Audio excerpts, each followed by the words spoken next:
A crazy stray dog barking at an old woman who runs for her life but ends up losing it. She is Jonas's grandmother, the protagonist. His father doesn't share good terms with his grandfather, so he too doesn't share a connection with them. The dispute between his parents and grandparents was heart-wrenching, which led to a car accident 4 months later. The car seems to lose its balance because someone jiggles in front of their car. Hence, Jonas's parents lose their lives in the accident and leave him alone with his grandfather, with whom he never talked informally. In these few months, Jonas has lost his very close relationship. Nina, his best friend, consoles him with a drink until his grandfather invites him to live on the Black Island. He has to share a roof with his cold grandfather, but he gets his friends and school back. He is relieved because he never wanted to leave the island like his friends, and now he gets the chance to live his life happily. He spends the entire year relieving the trauma and getting back to normal life. They have a new teacher in the replacement of their German language professor who had a car accident lately. Helena is a blonde, colored-eyed girl who takes them to the beach for a walk on the first day. She wants them to embrace their bodies and admire the wonders of having a healthy, prosperous life. Also, she asks for help with moving the furniture this evening. Nina also joins and finds a suspicious box in the storeroom, but Helena takes control of everything. Unfortunately, Nina gets his foot hurt, and they take her to the hospital. Jonas and Nina spend their time together where he feels at home and shares her shoulder to ease up all sorrows. Helena reveals that she is obsessed with Jonas and has hundreds of his pictures. She has been tracking his life lately. She burns them all because Nina stares at her suspiciously, and she doesn't want any trouble.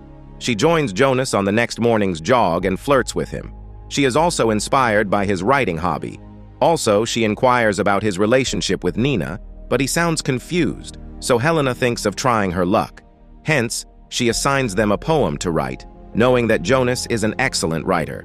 Nina wants help with writing, so she consults Jonas, who helps her to write a beautiful piece of poetry. Jonas's grandfather used to be a writer, but he saw no scope in it.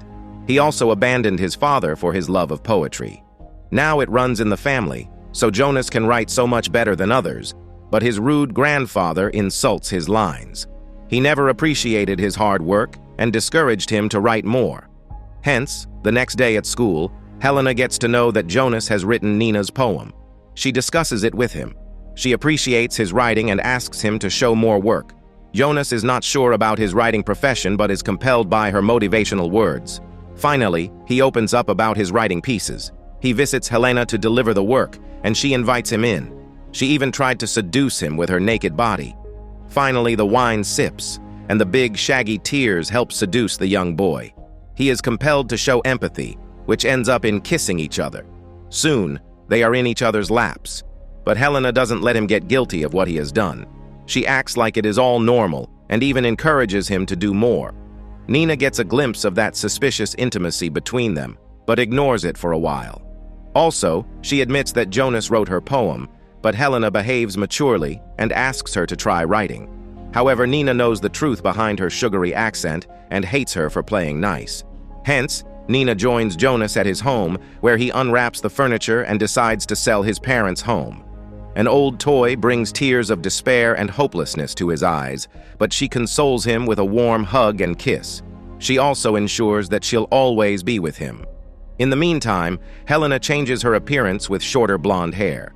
On the day of the school's anniversary, Jonas's grandfather is asked to make a speech, but he faints to see Helena in the crowd. Nina was observing all this, and she reported it to Jonas. However, he finds her crazy for putting Helena into it and advises her to ignore it. Nina gets emotional and leaves his place in tears. However, she notices someone out of his house on the crazy, windy night but leaves. Indeed, this is Helena sneaking into Jonas's bedroom and making love. She wakes up next to Jonas but rushes out of the house before anyone can watch her. Unfortunately, Nina sees her running out of the house, which makes her bitter the whole morning. She feels awful to see Helena now and wants to know her suspicious glares and past. In addition, her friend reveals that her father also noticed Helena in the ceremony. He believed that she looked like an old teacher from the school. Jonas's grandfather takes out an old letter from a secret drawer and reads it like it is from someone lovable. He also forbids Jonas from attending school, but he refuses to obey. He asks him about Helena because he also notices that his grandfather fainted after seeing her. It was like he had seen ghosts. But the old man refuses to reveal anything and tries every inch to stop him from going to school. Jonas is persistent yet. Nina asks for an old year school book, which makes Helena suspicious. She starts thinking of Nina as a danger, giving her a sharp, glazing look. Nina keeps on with the research and finds out about her past in an old gazette. She looks similar to a teacher from 1985 who was with Jonas's grandfather.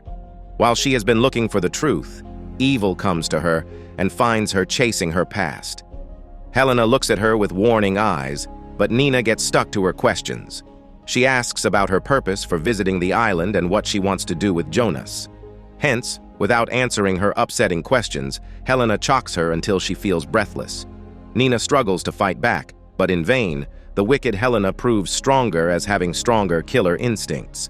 She gags her until she loses the power to struggle and lose the strings of her life. She walks out of the library with staggering feet and finds Jonas looking for Nina like crazy. She has been missing since morning, and Jonas has no clue about her, which is weird.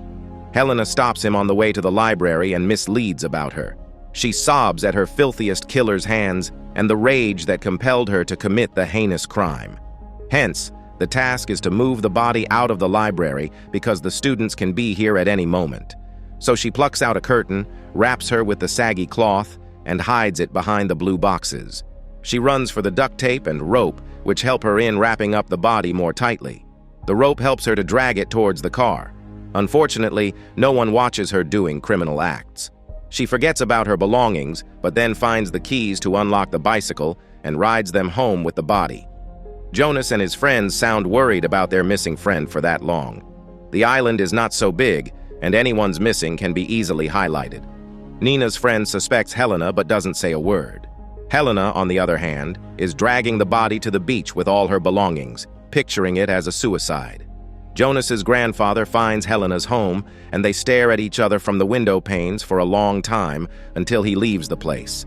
Hence, Jonas keeps on dialing Nina's number, but it is continuously out of reach.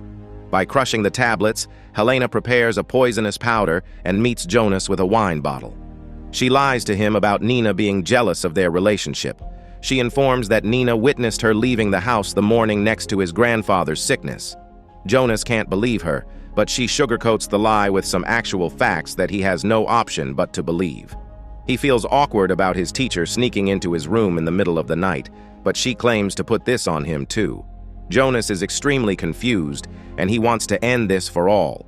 Helena agrees and motivates him to continue writing and have 3 children with Nina. She shares some motivational words about his writing, which compels him to do the kissing. They end up making love, and Jonas leaves the place with the regret of putting Nina in a terrible situation of jealousy and shame. Hence, he is back home, but his angry grandfather scolds him for being with Helena.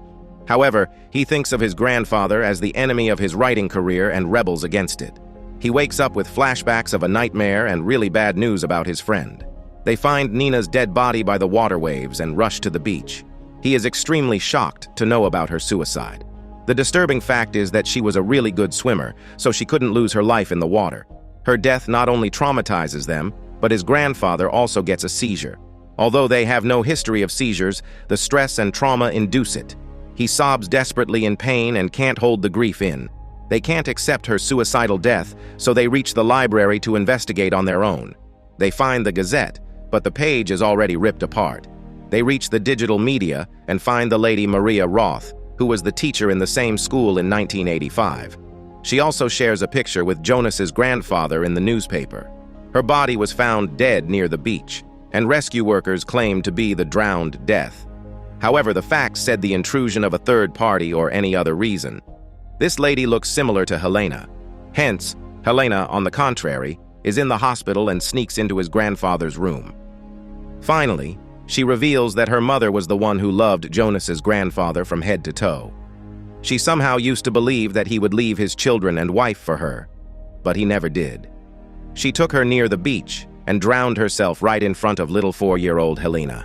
She reveals the story with the pain in her eyes and how she felt when her mother committed suicide with hopelessness in her eyes. She considers Jonas's grandfather responsible for her mother's death. In addition, she also reveals that she was the one who left the barking stray dog behind his wife. She also makes Jonas's parents strike the tree and lose their lives.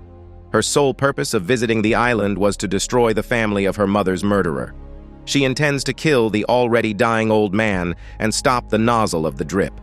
The burning fire of revenge is still visible in her eyes, and she is convinced to kill Jonas too. Luckily, he let the old man live, but for an evil cause. She takes Jonas's grandfather home after talking to the doctor and also arranges a nurse for him.